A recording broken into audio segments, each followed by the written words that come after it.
Welcome to episode 554, TomSiebel, King of CRM, King of IOT, 14 Lessons.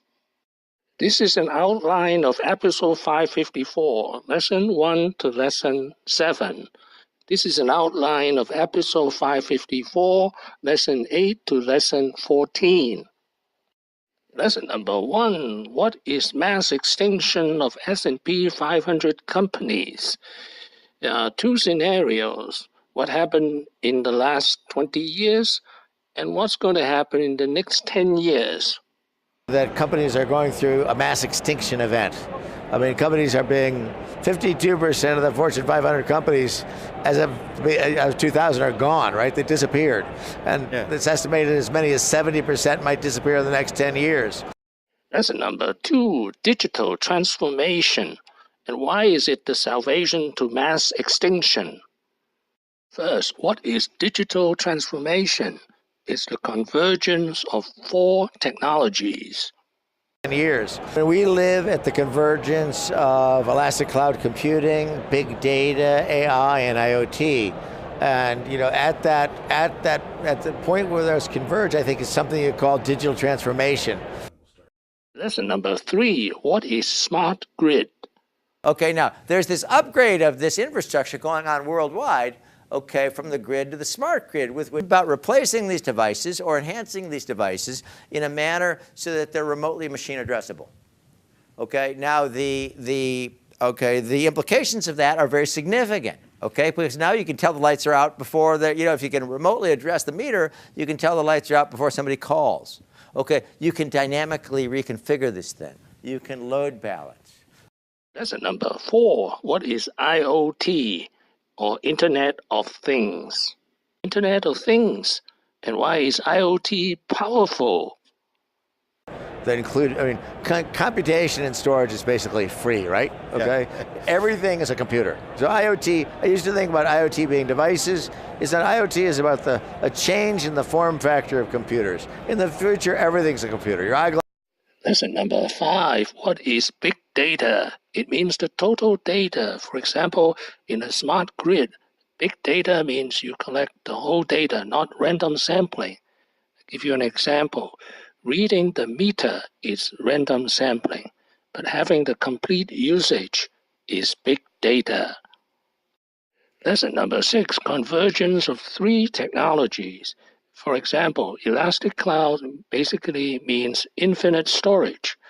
Artificial intelligence means now you can analyze the data. Third, the smart grid means where all the data are collected. Lesson number 7, IoT customers. IoT can be applied to any industry. We have already mentioned energy and the smart grid.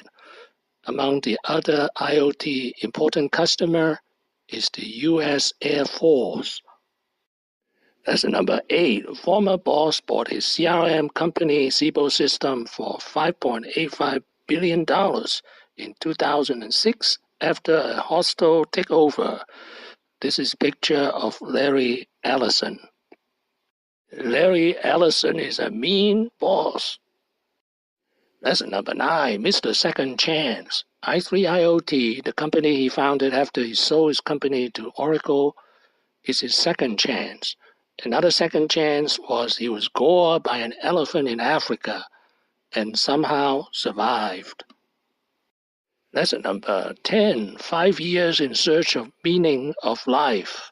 Receiving a bachelor's degree, I got in a pickup truck and drove west and drove through Nebraska and South Dakota and Montana and stopped in Idaho and got myself a job. My first job was working on the Divine Ranch in Bellevue, Idaho. I was a cowboy. I cut hay and baled hay, stacked hay, moved cattle. Lesson number 11, he's a serial entrepreneur. Throughout his career, Siebel has successfully founded 3 startups. Siebel Systems, 1993, first virtual group, and then C3IoT. Lesson number 12, Siebel Scholars, a very generous man. he established Siebel Scholars, which gives annual award to the best graduate students from top university in the United States and abroad. Lesson number 13, thinking in stages of history. For example, we are now in the age of Internet of Things, or IoT. Remember, his first college degree was in history. University of Illinois, where I studied history of science, and received a bachelor's degree from the University of Illinois in 1995. Lesson 14, secret of success. Siebel's secret of success is to hire someone smarter than him. Become a domain expert in whatever domain you're proposing, in what field you're going to enter, and then surround yourself with people, whatever job they're doing, engineering, marketing, sales, F&A, who are better than you at what they do. And to the extent that I've succeeded, this is why I've succeeded. Now, this might be more easier for me than for others, but I try to surround myself with people who are better than me. Thank you for watching. Please subscribe and leave your questions and comments below. Wishing everyone stay ahead of the corporate mass extinction curve.